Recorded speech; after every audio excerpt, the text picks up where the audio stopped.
정결 예식에 따라 번제와 속죄제를 위하여 여호와께 제사를 드리는 것은 약속하신 메시아가 오셔서 약속의 말씀대로 십자가에도 대독제물이 되어 복음을 밝히 드러내죠. 그리고 약속하신 성령이 오시게 돼요. 예수님이 죽으시고 부활하시지 않으면 성령이 오시지 않아요. 예수님이 죽으시고 부활하셨다는 얘기는 율법에 속해 있는 복음을 밝히 드러낸 거예요. 그래서 그 복음을 증거하기 위해서 성령이 오시는 거예요. 그래서 예수님이 죽으시고 부활하심으로 말미암아 성령이 오시게 되고, 그러므로 복음을 알지 못한 교회가 복음을 알고 깨달아 믿는 그런 마음의 할례를 받게 되는 거예요. 그래서 정결하지 못한 저와 여러분이 정결하게 된다라고 이렇게 성경을 말씀하고 있는 거예요. 이 사실을 잘 알고 있는 사람이 시므온이라는 사람이에요. 지난주에 말씀드린 시므온이라는 그런 사람이었고, 또 오늘은 안나라는 선지자예요. 그래서 시므온이라는 사람이 그 사실을 알고 오실 메시아를 소망하면서 살다가 결국 약속하신 메시아가 오심으로 메시아를 만나게 된 거예요. 그래서 자신이 이제 구원받게 되었다라는 그런 마음으로 하나님을 찬송하는 그런 말씀을 하고 있었어요. 이 말씀에 이어서 오늘은 안나라 하는 여선지자에 대해서 말씀하고 있는데, 오늘 본문 36절과 37절을 볼게요. 또 아셀 지파 바누엘의 딸 안나라 하는 선지자가 있어 나이가 매우 많았더라. 그가 결혼한 후 7해 동안 남편과 함께 살다가 과부가 되고 84세가 되었더라. 이 사람이 성전을 떠나지 아니하고 주야로 금식하며 기도함으로 섬기더니, 이렇게 말해요.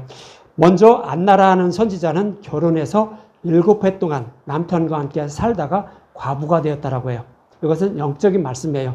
안나라 하는 선지자가 왜 남편과 7해 동안 살았을까요? 이것을 알아야 되겠죠. 이 말씀을 이해하기 위해서는 레위기 12장부터 봐야 돼요. 레위기 12장 2절과 3절을 보면 이런 말씀하고 있어요. 이스라엘 자손에게 말하여 이르라. 여인이 임신하여 남자를 낳으면 그는 1해 동안 부정하려니 곧 월경 때와 같이 부정할 것이며 8째 날에는 그 아이의 포피를 낼 것이요. 그래요. 여기서 여자가 남자를 낳는다고 하죠. 이것은 보통 그냥 여자가 결혼해서 남자를 낳는 이런 모습으로 이렇게 볼 수도 있는데, 그것은 그 얘기가 아니라 창세기 3장 15절에서 어떻게 약속했어요?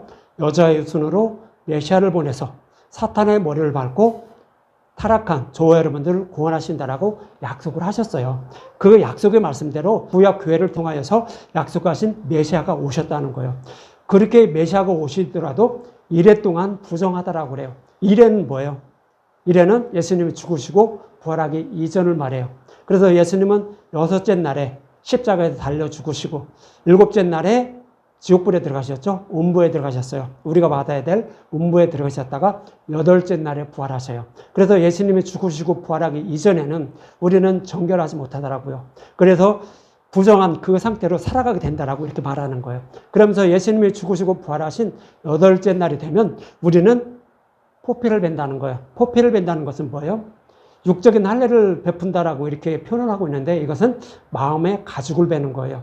마음의 가죽을 벤다는 것은 예수님이 죽으시고 부활하여 성령이 오셔서 우리 마음밭은 길가밭, 가시밭, 돌짝밭 같았죠. 그래서 거기에 복음이라는 씨앗을 뿌리게 되면 자라서 열매를 맺지 못해요. 그냥 죽어버려요.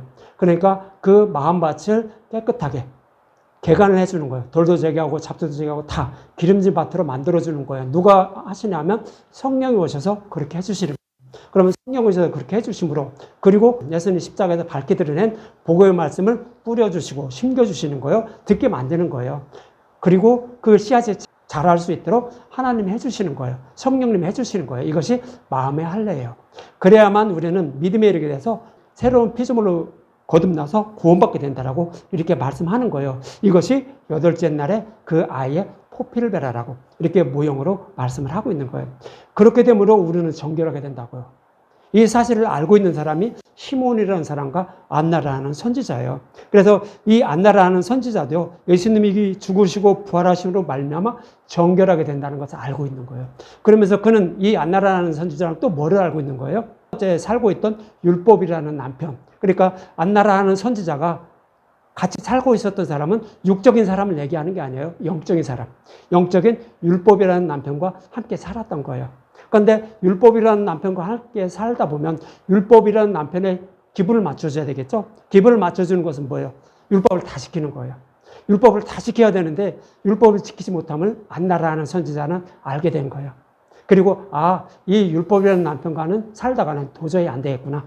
그래서 예수님이 죽으시고 부활하신 8째 날이 되면은 성령이 오셔서 우리를 복음으로 인도해서 정결케 해서 우리를 구원해 주신다는 그 약속의 말씀을 믿고 있었던 거예요. 그래서 이 안나라는 선지자는 7해 동안 예수님이 죽으시고 부활하기 이전까지만 율법이라는 남편과 섬기다가 8째 날이 되면 예수님이 오셔서 복음이라는 남편이 나의 모든 죄를 사하여 주시고 나를 구원해 주실 것이라는 것을 알고 있는 사람이에요. 그래서 7해 동안 남편과 살다가 과부가 되었다는 거예요. 육적인 과부가 아니라 영적인 과부라는 거예요. 이 남편과 율법의 남편과 살지 못하고 나는 오직 예수님이 오셔서 나의 모든 죄를 대듭게 주시고 구원해 주신다고 약속한 이 메시아가 오셔야만 나는 생명을 얻을 수 있구나, 구원받을 수 있구나라고 생각하고 있었던 거예요. 그래서 7해 동안 율법이라는 남편과 살다가 8째 날이 되면 나를 정결하게 해주실 그 남편만 쫓으며 이렇게 살아가고 있었다라고 이렇게 말씀하고 있는 거예요. 그래서 이 말씀을 좀 더 이해를 돕기 위하여 신명기 24장 1절에서 4절을 볼게요. 신명기 24장 1절과 4절에도 이혼과 재혼에 대해서 이렇게 말씀을 하고 있어요. 여러분들은 성경의 이혼과 재혼에 대해서 말씀하고 있는 것은 육적인 이혼과 재혼을 얘기하는 거 아니에요. 영적인 이혼과 재혼을 말하는 거예요. 영적인 이혼이라는 것은 예수님을 믿느냐 안 믿느냐예요. 육적인 이혼과 재혼을 말씀하고 있는 거 아니에요. 그래서 신명기 24장 1절에 보면 사람이 아내를 맞이하여 데려온 후에 그에게 수치되는 일이 있음을 발견하고 그를 기뻐하지 아니하면 이혼 증서를 써서 그의 손에 주고 그를 자기 집에 내보낼 것이요. 그러니까 첫 번째 남편과 살고 있는 것은 뭐예요? 우리는 신앙생활을 시작하게 되면 첫 번째 남편과 살고 있어요. 모든 인류는 다 첫 번째 남편과 살고 있어요. 왜 그러죠? 아담과 하와가 타락으로 말미암아 모든 인류는 사탄의 노예로 살아가고 있어요. 사탄이 내 마음에 같이 와 살고 있다고요. 사탄이 내 마음에 살고 있나요? 네, 사탄이라는 것은 뭐냐면 늘 우리는 죄를 보면서 살고 있다는 거예요. 나는 죄 안 보면 하는데. 근데 예수님은 뭐가 죄라고 하죠? 형제를 미워하기만 해도. 또 TV나 이런 데 나오는데 누가 멋있는 남자나 여자가 내 마음에 쏙 드는 사람 나왔어. 그러면 그 사람 딱 보면서 뭐 생각이 나요? 저 사람과 한번 얘기를 해서 한번 해봤으면. 그러면 뭐래요, 예수님이? 이미 간음했다고요. 지옥불이라고요. 근데 그 죄를 범하지 않고 살아갔다고요? 살아갈 사람은 아무도 없다라고 성경 말하는 거예요. 그래서 여기서 모든 인류는 다 율법이라는 남편과 살고 있고 또 복음 알지 못한 상태에서 신앙생활을 하는 사람은 다 율법이라는 남편과 살고 있다는 거예요. 그런데 그 아내가 수치되는 일을 발견했대요. 그 아내가 뭘 잘못했다는 얘기죠. 이 얘기는 뭐예요? 이 아내가 율법이라는 남편과 사는데 나는 이 율법이라는 남편과 도저히 살 수가 없다는 거예요. 왜 살 수가 없죠? 늘 죄를 범하면서 산다는 것을 비로소 알고 깨닫게 된 거예요.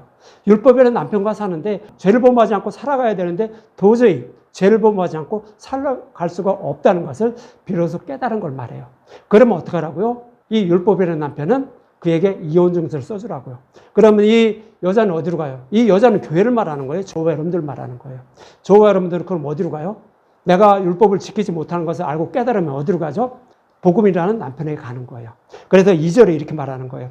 그 여자는 그의 집에서 나가서 다른 사람의 아내가 되려니와 그래요.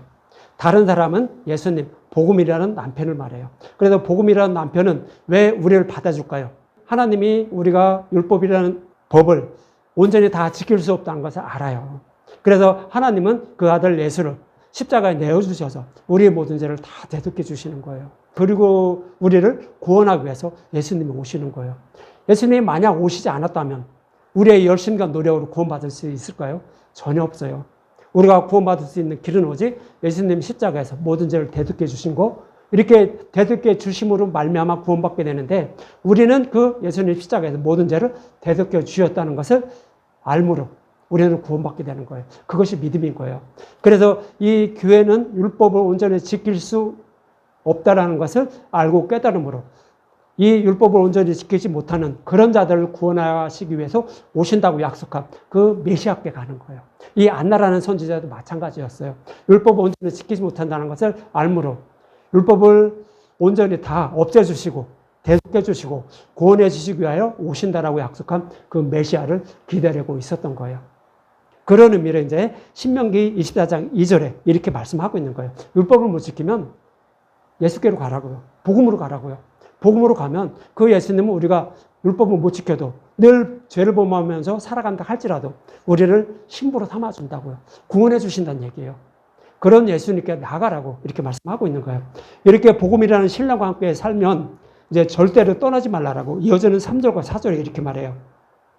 그의 둘째 남편도 예수님을 말하는 거예요. 복음도 그를 미워하여 이혼정서를 써서 그의 손에 주고 그를 자기 집 내보냈거나 또는 그를 아내로 맞이한 둘째 남편이 죽었다 하자 그 여자는 이미 몸을 더럽혔은즉 그를 내보낸 전 남편이 그를 다시 아내로 맞이하지 말지니 이 일은 여호와 앞에 가증한 것이라 너는 내 앞에 여호와께서 내게 기업으로 주신 땅을 범죄하게 하지 말지니라 그래요.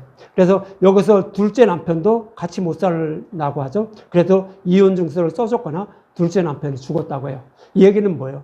나는 도저히 율법을 못 지켜서 복음이라는 남편과 살다 보니까 이거는 도저히 나를 구원하지 못하는 사람 같아. 그래서 복음도 받아들이지 못하는 상태를 말하는 거예요. 복음을 받아들이지 못한다고 할지라도 다시 율법으로 돌아가지 말라고요. 율법으로 돌아가게 되면 우리는 구원받지 못한다는 거예요. 그래서 복음의 말씀만 꼭 붙잡고 살면 저와 여러분들 누가 오시죠? 성령 오시는 거예요. 우리 개인적으로는 내 의지와 뜻으로는요, 믿음에 이르지 못해요. 믿음의 열매를 맺지 못한다고요. 성령이 오셔야만 우리는 믿음의 열매를 맺어서 우리는 구원받게 돼요. 그러니까 성령이 오시기 전이므로 어떻게 돼요? 복음이라는 남편을 믿지 못하는 거예요. 나의 생명을 구원하지 그럴 사람이 아닌 거로 생각하는 거예요. 그렇지만 참고 복음의 말씀만은 꼭 붙잡고 살아가라는 거예요. 그러면 때가 되면 성령 오시는 거예요. 성령이 오셔서 복음의 씨앗을 우리 마음밭에 뿌려주시고 심겨주셔서 믿음의 열매를 잘 맺을 수 있도록 이렇게 잘 자라서 잘 맺을 수 있도록 해서 우리를 구원해 주신다라고 성경은 그렇게 말씀하고 있는 거예요. 그래서 우리는 어떻게 해요? 절대로 율법으로 다시 돌아가지 말라는 거예요. 여러분들 율법은 뭐예요? 그냥 성경에 나오는 율법 그건가요? 아니요. 십자가 복음을 믿는 것 외에 다른 방법으로 구원받으려고 하는 그런 모든 행위를 말해요. 하나님께 잘 보여서 구원받는다? 내가 뭐를 해야 구원받는다? 아니요. 그건 거짓말들이에요. 그것은 복음을 살짝 바꾼 거예요. 우리가 구원받을 수 있는 길은 오직 십자가에서 우리를 얼마나 사랑하시는지 그 사랑을 아는 거예요. 그로 말미암아 우리는 구원받게 돼요. 그렇지 않고는 다른 행위로는 아무리 교회 열심히 하고 뭐를 열심히 하고 내 목숨을 바쳐서 교회를 뭐 몇 개, 수십 개를 세운다고 할지라도 복음을 모르면 십자가 사랑을 모르면 그것은 구원받지 못해요. 그러니까 우리가 오직 할 것은 십자가의 은혜와 사랑이 어떤지 얼마나 크고 놀라운지 그것을 알려는 마음으로 교회를 다니면서 신앙생활을 하는 거예요. 그래야만 여러분들이 구원받으면 여러분들이 잊지 마세요. 그리고 또 로마서 7장 1절과 3절에서 사도 바울은 또 이렇게 얘기를 해요. 로마서 7장 1절에서 3절 형제들아 내가 법하는 자들에게 말하노니 너는 이 법이 사람이 살 동안 그를 죽어라는 줄 알지 못하나 그래요. 그렇죠? 우리가 살아가는 이 땅에는 우리가 대한민국에서 살 때는 대한민국의 법을 적용을 받아요. 그러나 우리가 여기를 떠나서 잠깐 여행을 다른 나라에 가면 어떻게 하죠? 다른 나라의 법에 접촉을 받아요. 그 나라의 법을 따라야 돼요. 그거와 마찬가지라는 거예요. 우리도 율법에 내가 속해 있으면 율법을 다 지켜야 돼요. 하나라도 어기면 안 돼요. 그러나 우리는 율법을 떠나서 복음으로 가면 어떻게 되죠? 그냥 우리는 복음은 어때요? 우리 모든 죄를 다 대속해 주시고 법적인 근거를 싹 십자가를 통하여 예수님 없애주신 거예요. 그러니까 내 마음대로 살아도 되는 거예요. 그렇다면 여러분들이 이렇게 생각할지 몰라요. 복음을 믿는 사람은 내 마음대로 살아도 구원받는다라고 하죠. 그러나 복음을 믿는 사람들은 어떨까요? 그 십자가의 은혜와 사랑을 알므로 내 마음대로 살지 못하는 거예요. 내 마음대로 살지 못하고 어떻게 해요? 십자가의 은혜와 사랑을 이웃에게 전해서 그도 구원받게 하려고 다른 사람들보다 더 착하고 선하게 사는 거예요. 착하고 선하게 살아도 구원받는 건 아니에요. 그렇지만 내 이웃도 구원받게 하기 위해서. 불쌍하잖아요. 지옥불에 들어가서 영원히 거기서 나오지 못하는데 그러므로 우리는 더 착하고 선하게 사는 거예요. 이런 의미에서 로마서 7장 2절에 이렇게 말해요. 남편이 있는 여인이 그 남편의 생전의 법으로는 그에게 매인받으나 만일 남편이 죽으면 남편의 법에서 벗어난다라고 하죠. 그렇죠? 율법이라는 남편과 살다 보면 율법이라는 남편과 그 법에 따라서 다 지키면서 살아야 돼요. 그러나 그 법을 떠나면 율법이라는 남편을 떠나서 다른 남편에게 가면 어떻게 돼요? 그걸 지키지 않아도 된다는 얘기예요. 무슨 얘기냐면 우리는 복음을 알지 못해서 율법이라는 남편과 그러니까 율법을 매어 살게 되면 우리는 율법을 다 지켜야 우리는 구원받아요. 그렇지 않으면 구원받을 수가 없어요. 물론 율법을 다 지킬 사람은 성경은 없다라고 하죠. 근데 이제 그렇게 율법이라는 남편과 살려고 하면 율법을 다 지켜야 구원받는다라는 의미로 이렇게 말하는 거예요. 그러나 다른 남편에 가면 이 율법을 안 지켜도 되는 거예요. 그 남편에 속해 있는 그 법을 안 지켜도 된다고요. 그래서 우리는 뭐만 지키는 거예요? 복음이라는 법을 지키면서 사는 거예요. 복음이라는 법은 뭐예요? 십자가에서 우리를 살아가신 그 사랑을 아는 것이 뭐예요? 복음이라는 법을 지키는 거예요. 다른 거 없어요. 그것만 지키면 되는 거예요. 그래서 우리는 어떤 남편과 함께 살아야 돼요? 율법이라는 남편과 살아야 되나요? 복음이라는 남편과 살면 자유예요. 내 맘대로예요. 근데 율법이라는 남편과 살면 어떡하죠? 율법을 다 지키면서 죄도 하나도 범하지 않으면서 살아야 돼요. 그래서 우리는 그 복음이라는 남편만 쫓으면서 살아가게 되면 우리는 내 맘대로 살아도 된다라고 성경은 그렇게 말씀을 하고 있는 거예요. 그래서 이어지는 3절에 이렇게 말하는 거예요. 그러므로 만일 그 남편 생전에 다른 남자에 가면 음녀죠. 그렇죠? 어떤 남편과 이렇게 같이 살아가고 있는데 다른 남편과 살면 어떻게 돼요? 음녀죠. 마찬가지죠. 무슨 얘기냐면 율법이라는 남편과 산다는 얘기는 뭐예요? 복음을 모르는 상태예요. 복음 예수님에 대해서 모르는 상태에서 나 예수님한테로 갈래. 이렇게 해버리면 뭐예요? 예수님을 우상처럼 섬기는 거예요. 그러니까 남편 생전에 다른 남자에 가면 음녀라고 말하는 거예요. 그러나 만일 남편이 죽으면 그 법에서 자유롭게 된다고요. 남편이 죽으면 어떻게, 왜 죽죠? 율법이라는 남편이 죽는 것은 예수님 십자가에서 뱀의 머리를 밟은 거예요. 그러니까 뱀의 머리를 밟음으로 즉 예수님이 십자가에서 죽으시고 부활하심으로 이 법을 완전히 없애버린 거예요. 율법이라는 법을 아예 죽여버렸다고요. 없애버렸다고요. 이 얘기는 뭐예요? 우리가 하나님의 심판대에 갔을 때 하나님이 심판하는 근거가 뭐예요? 율법이에요. 그런데 예수님이 그 율법을 십자가에서 없애버렸어요. 그러면 우리가 아무리 죄를 범한다 할지라도 하나님의 심판대에 갔을 때 하나님은 뭐를 보고 심판을 하죠? 심판할 근거가 없는 거예요. 복음을 믿는 사람은 심판할 근거를 찾지 못하는 거예요. 그래서 너는 아무리 죄를 졌어도 너는 합격해서 어때요? 지옥에 가지 않고 천국에 들어가는 거예요. 이 모습을 또 다른 표현을 하는 것이 뭐예요? 우리는 복음을 믿는 사람은 예수님의 의의 옷을 입게 돼요. 가죽 옷을 입게 돼요. 예수님의 의의 옷을, 그러니까 빛나고 깨끗한 세마포 옷을 입게 돼요. 그렇게 입고 가게 되면 하나님의 심판대에 갔을 때 하나님은 뭐를 바라보죠? 우리의 모습을 딱 바라봤더니 내 아들이 아닌데 하면서 이 죄인인데 하면서 지옥불에 던지려다가 한번 만져봐요. 만져보니까 어떻게 되죠? 예수님의 옷, 그것을 입고 있는 거예요. 그리고 내 아들 맞네 하면서 구원해 주시는 거예요. 뭐와 똑같아요. 야곱과 에서죠. 에서는 율법 행위로 구원받으려고 하고 야곱은 어떻게 됐죠? 좋은 녀석이 2마리, 좋은 녀석이 2마리는 뭐예요? 율법을 예수님 십자가에서 복음으로 완전히 바꿔주신 그 십자가의 은혜와 사랑, 복음의 말씀을 말하는 거예요. 그것을 가지고 왔어요. 그랬더니 그의 어머니가 어떻게 했죠? 아버지가 즐기는 별미를 만들어줬죠. 믿음이 이렇게 했다는 거예요. 그리고 에서의 옷으로 야곱에게 입혀주고 염소털로 에서처럼 꾸며줬어요. 그러니까 야곱의 에서를 닮은 거예요. 그 상태에서 아버지께 갔더니 어떻게 해요? 야곱은 목소리는 야곱인데 만져보니까 에서네 해서 축복해줬죠. 우리의 구원의 모습이에요. 그거 마찬가지예요. 우리는 예수님의 의의 옷을 입음으로, 즉 십자가 복음을 믿음으로 우리는 예수님처럼 닮은 자가 되는 거예요. 그래서 우리는 구원받게 된다고요. 성경 그렇게 말씀하고 있는 거예요. 그래서 우리가 어떻게 구원받게 되는지 이렇게 말씀을 하고 있는 거예요. 그래서 우리는 그 율법이라는 남편을 예수님 십자가에서 죽였어요. 없애버렸어요. 법조항을 없애버렸다고요. 그것이 율법이라는 남편을 죽였다고 말하는 거예요. 그럼 우리는 그 율법이라는 법에 저촉을 받지 않고 우리는 구원받게 되면 이렇게 말씀을 하고 있는 거예요. 이렇게 율법을 온전히 지키지 못해 구원받지 못함을 알고 있는 안나라 하는 선지자는 자신의 남편이 되어줄 약속하신 메시아 오심을 소망하며 성전을 떠나지 않고 주야로 금식하며 기도하고 살았다라고 이렇게 말씀을 하고 있는 거예요. 그럼 안나라 하는 선지자가 주야로 금식했다라고 하죠. 여러분들 금식이 뭐예요? 금식. 밥을 안 먹는 게 금식이죠. 근데 우리가 생각하는 것은 우리가 먹던 밥을 안 먹는 게 금식이에요. 근데 성경이 말하는 금식은 뭐예요? 예수님이 오시기 전에는 하나님의 백성들이 뭐를 먹고 있었죠? 율법이라는 양식을 먹고 있었어요. 율법이라는 밥을 먹고 있었다고요. 그래서 율법이라는 밥을 먹지 않는 게 뭐예요? 금식이에요.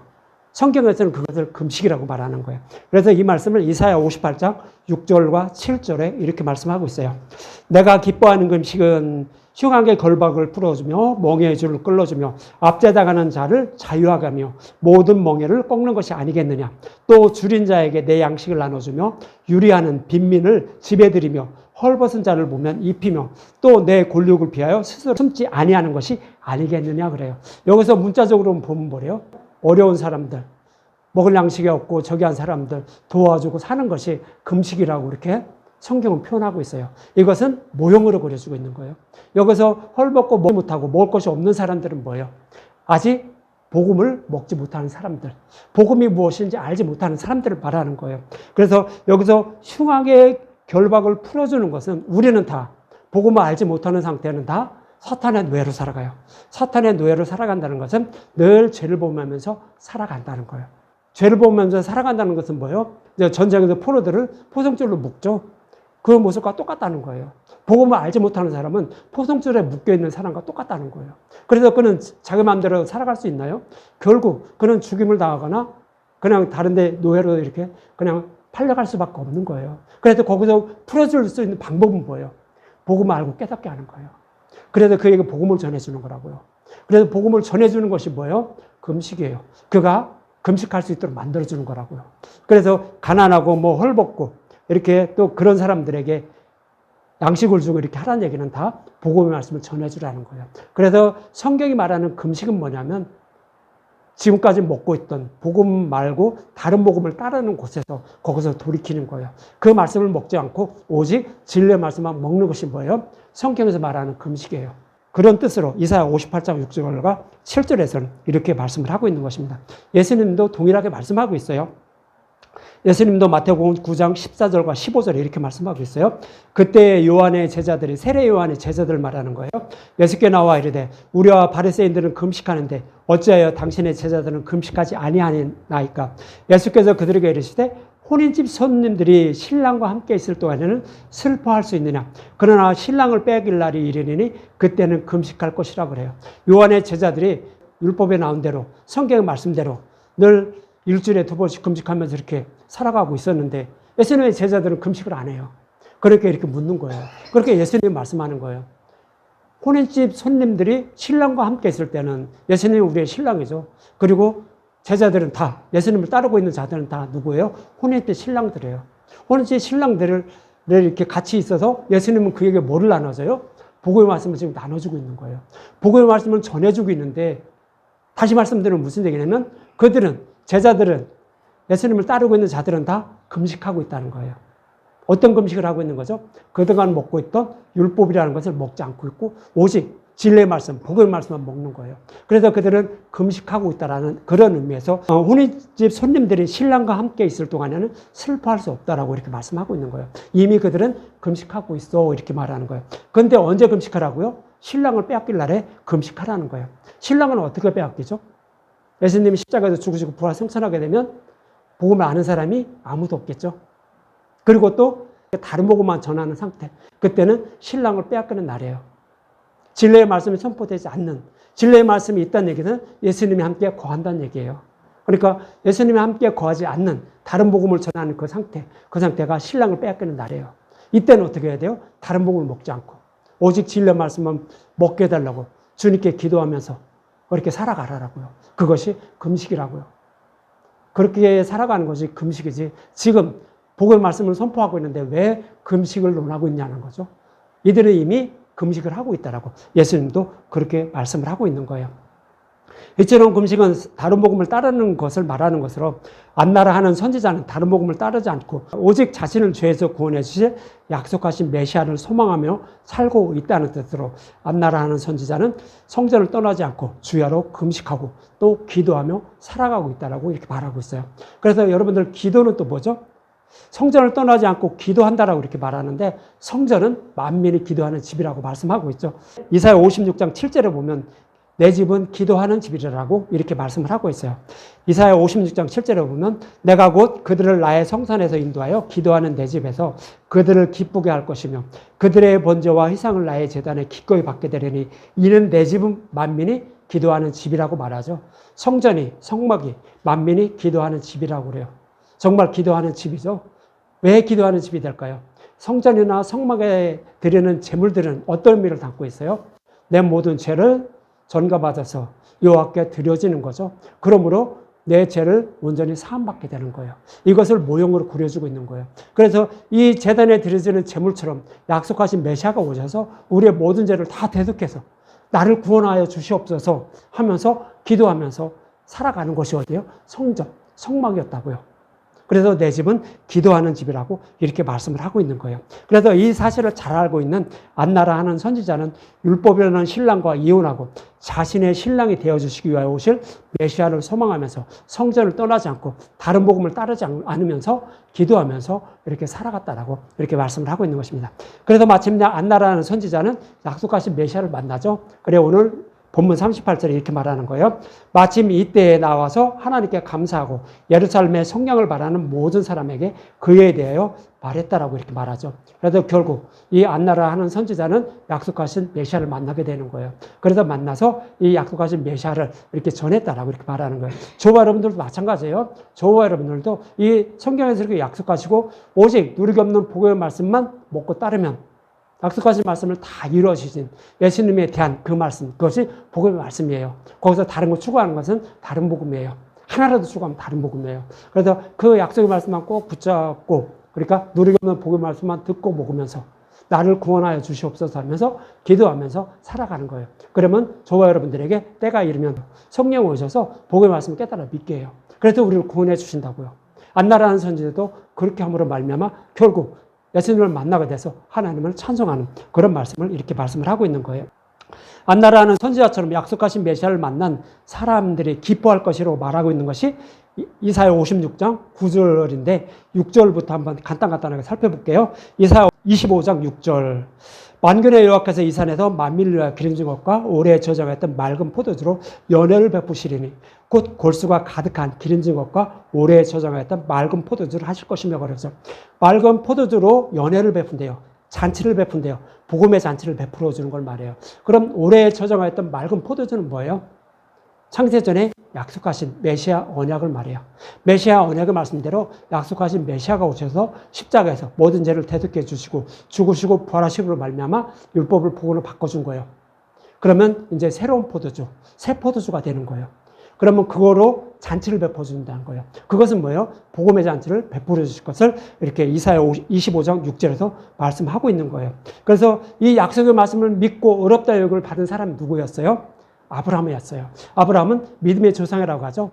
그래서 약속하신 말씀대로 메시아가 오셔서 복음으로 우리를 구원하실 것을 아브라함은 그 약속의 말씀을 들었어요. 그래서 그 약속의 말씀을 믿음으로 말미암아 어렵다 여김을 받았다라고 갈라디아서 3장 6절에서 8절 이렇게 말해요. 여기서는 창세기 15장의 말씀을 인용해서 이렇게 사도 바울이 말하는 거예요. 갈라디아서 3장 6절로 8절. 아브라함이 하나님을 믿음에 그것을 그에게 의로 정하셨다 함과 같으니라. 그런즉 믿음으로 말미암은 자들은 아브라함의 자손인 줄 알지어다. 또 하나님이 이방을 믿음으로 말미암아 의로 정하실 것을 성령이 미리 알고 먼저 아브라함에게 복음을 전하되 모든 이방인이 너로 말미암아 복을 받으리라 하였느니라. 아브라함도 우리가 듣고 있는 이 복음의 말씀을 전해 듣고 그것을 믿어서 어렵다 여김을 받았다라고 말하는 거예요. 어떤 분들은 구약에서는 율법을 다 지켜서 구원을 받았대요. 신약에서는 복음을 믿어서 구원을 받았다라고 해요. 이것은 복음을 모르는 사람이에요. 갈라디아에서 이렇게 말씀을 하고 있죠. 사도 바울이 말하는 거예요. 그래서 우리가 구원받을 수 있는 것은 구약이나 신약이나 절대 변하지 않아요. 구약에서도 성령이 오셔서 그들을 깨달아 믿게 해서 그를 구원해 주셔요. 신약도 마찬가지고요. 그래서 구약이나 신약에 동일하게 우리는 복음을 믿음으로만 구원을 받아요. 그래서 아브라함도 우리가 믿는 그 복음을 믿음으로 구원을 받았다라고 이렇게 말씀을 하고 있는 거예요. 그래서 아브라함도 뭐를 믿은 거예요? 오래 저장했던 맑은 포도주. 그도 마셨던 거예요. 복음의 말씀을 듣고 믿었던 거라고요. 그래서 그도 구원받았음을 이렇게 말하는 거예요. 그러면서 이사야 25장 7절에 보면 이렇게 말해요. 또 이 산에서 모든 민족의 얼굴을 가린 가리개와 열방 위에 덮인 덮개를 제하신다라고 하죠. 이 얘기는 뭐예요? 그동안에는 예수님이 죽으시고 부활하기 이전에는요, 이스라엘 백성들에게만 율법으로 하나님 어떤 분인지 어떻게 해서 구원할 것인지 그 약속의 말씀만 준 거예요. 그러나 이방인들에게는 그 말씀이 전해지지 않았어요. 율법도 전해지지 않았다고요. 그 말씀을 하고 있는 거예요. 그러나 예수님이 죽으시고 부활하신 이후에는 이 복음이 이방 모든 민족에게 전해져서 땅끝까지 전해져서 잃어버린 백성을 구원하실 것을 말하는 거예요. 그래서 이사야 25장 7절에 이렇게 말씀하고 있고, 이렇게 복음을 전해주고 그러므로 말미암아 우리는 어떻게 되죠? 복음의 말씀을 듣고 깨닫고 믿게 돼요. 어떻게 해서? 성령이 오셔서 복음을 깨달아 믿게 하심으로 우리는 어떻게 해요? 구원받게 돼요. 그래서 이사야 25장 8절에 이렇게 말하는 거예요. 사망을 영원히 멸하실 것이라. 주 여호와께서 모든 얼굴에서 눈물을 씻기시며 자기 백성의 수치를 온 천하에 제하시리라. 여호와께서 이같이 말씀하셨느니라고 하죠. 사망은 뭐예요? 우리가 몸이 죽는 것을 우리는 사망이라고 하죠. 사망은 그것이 아니라 우리 모든 인류는 다 타락했어요. 그래서 저주를 받아서 육신이 죽는 건 당연해요. 그것은 사망이라고 얘기하네요. 사망은 뭐냐면 육신이 죽고 나서 지옥불에 들어가는 것을 성경은 사망이라고 그래요. 그러나 거기서 지옥불에 들어가지 않고 육신만 죽은 것을 뭐라고 얘기하죠? 그것을 이제 잠잔다라고 표현해요. 나사로처럼 잠들었다 그러죠. 그래서 잠잔다라고 표현해요. 그래서 잠잔다라고 이렇게 표현하는 것은 뭐냐면 육신은 죽었지만 생명으로 부활하실 것을 말하고, 생명으로 부활하지 못하고 사망으로 부활하는 것은 뭐예요? 지옥불에 들을 그런 몸으로 부활하는 것을 사망이라고 그렇게 성경 표현하고 있는 거예요. 그래서 우리가 지옥불에 들어가지 않게 한다는 거예요. 뭘로? 예수님이 죽으시고 부활하셔서 복음을 밝히 드러내고 또 성령이 오셔서 땅끝까지 복음을 전해서 우리를 구원해서 사망을 영원히 멸하신다는 거예요. 정말 그렇게 했나요? 예수님이 죽으시고 부활하시고 성령이 오셔서 제자들에게 어떻게 됐어요? 성령이 임했죠. 그리고 땅끝까지 복음을 전하는 거예요.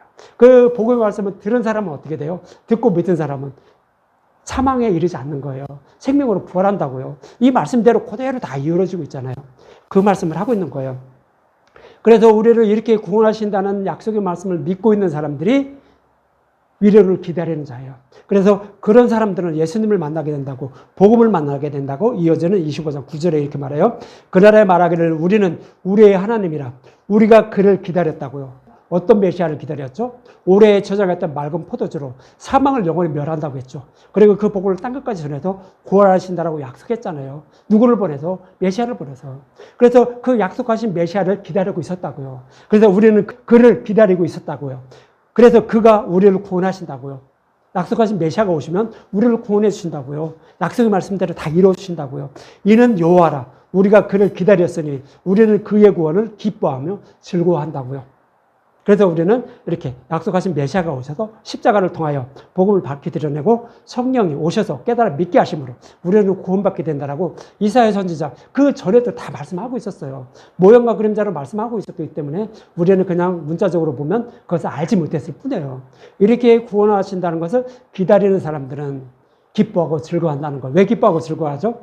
약속하신 메시아가 오셔서 그를 구원해 주시기 때문에 기뻐하고 즐거워한다라고 이렇게 말씀하고 있는 거예요. 이 말씀과 같이 안나라는 선지자는 약속하신 메시아 오심을 기다리고 있었던 것이며 약속하신 메시아를 만남으로 오늘 본문에서 기뻐하고 즐거워하며 이웃들에게도 그 소식을 전했다라고 이렇게 말씀을 하고 있는 것입니다.